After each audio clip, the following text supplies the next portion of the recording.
Hello friends, my name is Shrenik Jain and in this video we will study how to solve gate question of subject signal and system in less than 30 seconds. So literally I will provide you the tips and tricks so that you can solve the questions very fast, and also I will provide you the steps and the concepts for more such examples. So first let's start with the easy question, then we will go for the medium and the hard question. So the first question we have is this. We have to find the z transform of this function. Now you can note that the function has the summation sign and the limits are from k is equal to 0 to infinity. Then we have the delta function and it is n minus k. Alright, so first you have to plot the function. So in x-axis we have n, in y-axis we have the amplitude. Alright, so amplitude is in the y-axis. Now you can note that this function can be expanded as delta of n minus 0 plus delta of n minus 1 plus delta of n minus 2 and so on, because k changes from 0 to infinity. So it is 0, 1, 2 up to infinity. Alright, so if you draw this function, now if you are familiar with the delta function, you know that this function will be valid at n is equal to 0 and the amplitude is 1, correct? So here 1. Then this function will be valid at n is equal to 1 and the amplitude is again 1. Similarly for the rest, valid at 2, amplitude is 1 and so on. Now this is nothing but u of n. If you are familiar with the u of n graph, this and this are same. So if you know the z transform of u of n, the answer for that is z by z minus 1. Simple. So if you don't know what is the answer of z transform of u of n, you can use the formula like z transform is equal to summation of minus infinity to infinity x of n z raised to minus n.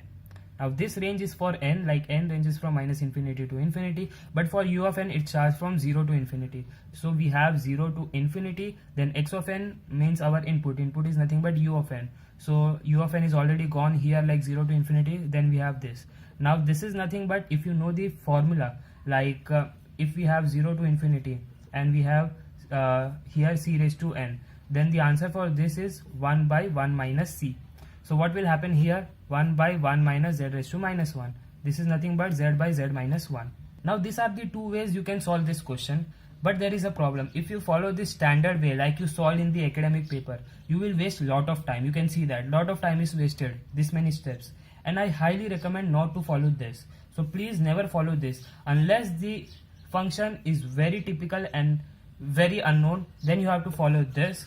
But these are the standard functions. I will show you some more standard function and their z transform. You have to memorize that. If you memorize that, you can solve this in less than 30 seconds. Alright. So let's see some more instead of u of n, and I will give you some concepts. So for u of n, we had the z transform z by z minus 1.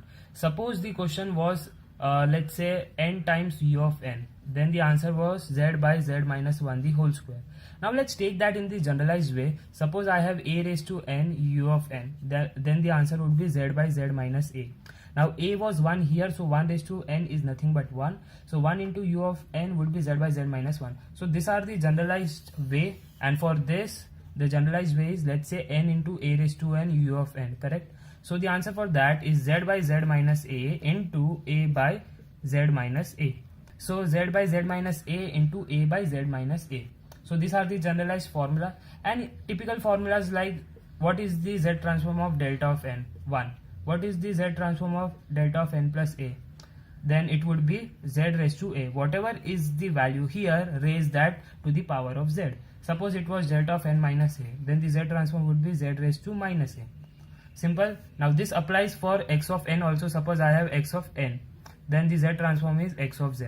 Suppose I have x of n minus a, the z transform is x of z into z by whatever is here, raise that to the power of z, so minus a. Similarly, if I have x of n plus a, then it would be x of z into z raised to plus a. Simple. I hope you are getting. These are the generalized and very common terms, like common functions that are asked in the question. Like this is ramp, this is a unit step function, then these are the z transform of that, this is delta function, this is the variation in the delta function like time shifting. Then these are nothing but the inputs like x of z, x of n. Alright, now one more thing I have to mention. Suppose it was like inverse z transform, then what would be the answer? like it is very simple. If I say now that what would be the inverse of this, now you know that this is nothing but u of n.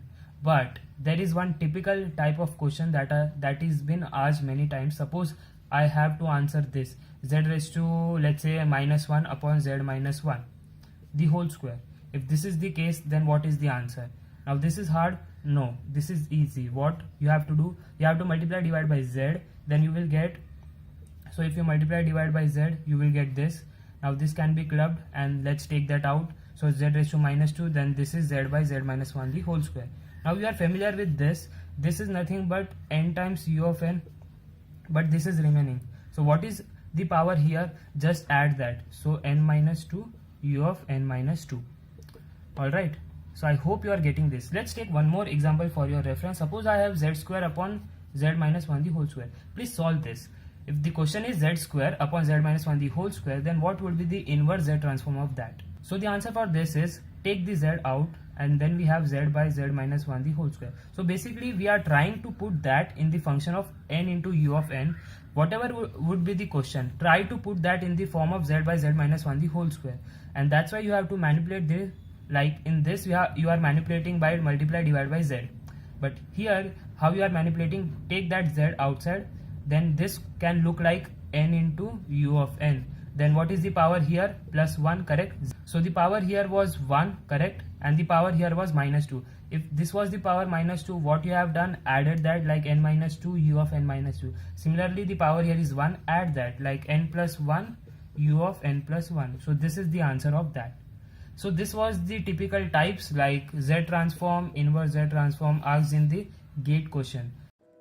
तो friends, अगर आपको मेरी video पसंद आ रही हो then do like this video, share with your friends and subscribe to my YouTube channel. तो मिलते हैं अगली वीडियो में। Till then take care, this is Shrenik Jain, peace out.